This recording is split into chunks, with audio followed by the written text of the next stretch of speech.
بسم اللہ الرحمن الرحیم۔ السلام علیکم۔ ایک دفعہ ایک شخص امام علی ابن ابی طالب کی خدمت میں حاضر ہوا۔ یہ شخص یہ جاننا چاہتا تھا کہ علی واقعی وارث قرآن ہے یا نہیں۔ اس وجہ سے اس شخص نے امیر المومنین علی ابن ابی طالب سے ایک سوال کیا۔ ایک بات یاد رہے کہ وارث قرآن وہ ہوتا ہے جو زمین و آسمان، دنیا و آخرت، حتیٰ کہ ہر چیز کا علم رکھتا ہو۔ نہ کہ ان سب کا علم رکھتا ہو بلکہ ان سوالات کا مکمل جواب بھی رکھتا ہو، اور اس کے ساتھ ساتھ ان سب چیزوں کے بارے میں جو سوالات ہوں ان سوالات کا ایک نہیں بلکہ ہزاروں جوابات رکھتا ہو۔ اس کو وارث قرآن کہتے ہیں۔ اس شخص نے یہ جاننے کے لیے کہ مولا علی واقعی وارث قرآن ہیں یا نہیں، اس شخص نے مولا علی سے ایک سوال کیا کہ اے امیر المومنین علیہ السلام، میرے پاس بکریوں کا ایک جھنڈ یعنی ایک ریوڑ ہے۔ میں نے ان بکریوں کی نگرانی کے لیے ایک کتا رکھا ہوا ہے، تو اس کتے کے ڈر کی وجہ سے میری ساری بکریاں کٹھی رہتی ہیں، لیکن اے امیر المومنین، کچھ دن پہلے میری ایک بکری کے ہاں ایک ایسا بچہ پیدا ہوا۔ اس بچے میں بکری کی صفات تو ہیں، لیکن بکری کی صفات کے ساتھ ساتھ کتے کی صفات بھی ہیں۔ اے امیر المومنین، میں بڑا پریشان ہوں، مجھے یہ سمجھ نہیں آ رہا کہ یہ بچہ کتا ہے یا بکری۔ یہاں پر توجہ طلب بات ہے، اگر انسان کو بچہ ہو تو اس میں انسان جیسی صفات ہوتی ہیں، بکری کا بچہ ہو اس میں بکری جیسی صفات ہوتی ہیں، اگر کتے کا بچہ ہو اس میں کتے جیسی صفات ہوتی ہیں۔ لیکن یہاں پر توجہ طلب بات یہ ہے کہ بچہ بکری کا ہے اور صفات کتے کی ہیں۔ اس کے بعد جب اس شخص نے امیر المومنین علی ابن ابی طالب سے یہ سوال کیا تو امیر المومنین حضرت امام علی علیہ السلام نے فرمایا، اے شخص، اگر تو یہ جاننا چاہتا ہے کہ یہ بکری کا بچہ کتا ہے یا پھر بکری، تو تم اس بکری کی آواز کو سن کر اگر بکری کا بچہ کتے کی طرح بھونکتا ہے تو سمجھ لو کہ یہ بچہ کتے کا ہے، اور اگر وہ بچہ بکری کی طرح بولتا ہے تو وہ بکری کا بچہ ہے۔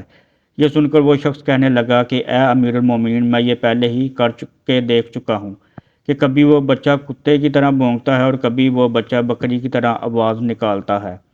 تو پھر امام علی علیہ السلام نے فرمایا، تو پھر اس بکری کے بچے کو پانی پلا کر دیکھ، اگر بکری کا بچہ کتے کی طرح پانی چاٹ کر پیے تو پھر سمجھ لے کہ وہ بچہ کتا ہے، اور اگر وہ بکری کا بچہ بکری کی طرح گھونٹ لے لے کے پانی پیے تو سمجھ لے وہ بکری کا بچہ ہے۔ تو اس پر وہ شخص کہنے لگا کہ اے امیر المومنین، میں یہ بھی کر کے دیکھ چکا ہوں کہ کبھی وہ بچہ کتے کی طرح زبان سے پانی چاٹ کر پیتا ہے اور کبھی بکری کی طرح پانی پیتا ہے۔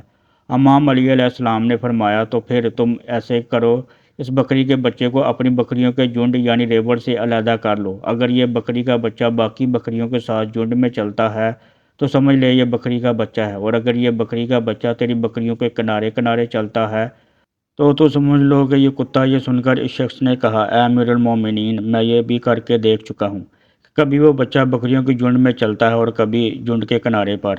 تو اس پر امیر المومنین امام علی نے فرمایا، اچھا، تم ایسا کرو کہ اس بکری کے بچے کو گوشت کا ٹکڑا ڈال دو، اگر وہ گوشت کو منہ میں لگا لے تو سمجھ لے وہ کتا ہے، اور اگر وہ گوشت کو منہ لگانے سے موڑ لے تو سمجھ لے وہ بکری کا بچہ ہے۔ تو اس پر اس شخص نے کہا کہ اے امیر المومنین، میں یہ بھی کر کے دیکھ چکا ہوں کہ یہ بچہ کبھی کبھی گوشت کھا لیتا ہے اور کبھی منہ موڑ لیتا ہے۔ مجھے یہ سمجھ نہیں آتا کہ میں اس کا کیا کروں، کیونکہ بکری کا گوشت حلال ہوتا ہے اور کتے کا گوشت حرام ہوتا ہے، اس میں زمین و آسمان کا فرق ہے، اس لیے مجھے سمجھ نہیں آتا کہ اب میں کیا کروں۔ امیر المومنین علی علیہ السلام نے فرمایا، اے شخص، اب جو کام میں تمہیں بتانے جا رہا ہوں یہ کام تم نے یقیناً نہیں کیا ہوگا۔ تم یہ جاننا چاہتے ہو نا کہ وہ بکری کا بچہ کتا ہے یا بکری، تم تو جاؤ، جا کر اس بکری کے بچے کو ذبح کرو۔ اگر اس بکری کے بچے کے پیٹ سے ایک آنت نکلے جس طرح کتے کے پیٹ میں ہوتی ہے تو سمجھ لینا کہ وہ کتا ہے، اور اگر بکری کی طرح کئی آنتیں نکلیں تو سمجھ لینا کہ وہ کتا نہیں بکری کا بچہ ہے۔ اس کے بعد جب اس شخص نے امیر المومنین علی علیہ السلام سے یہ جواب سنا تو فوراً آپ علیہ السلام کے قدموں میں گر کر عرض کرنے لگا کہ اے امیر المومنین، میرے پاس نہ ہی کوئی بکری ہے اور نہ ہی کوئی کتا۔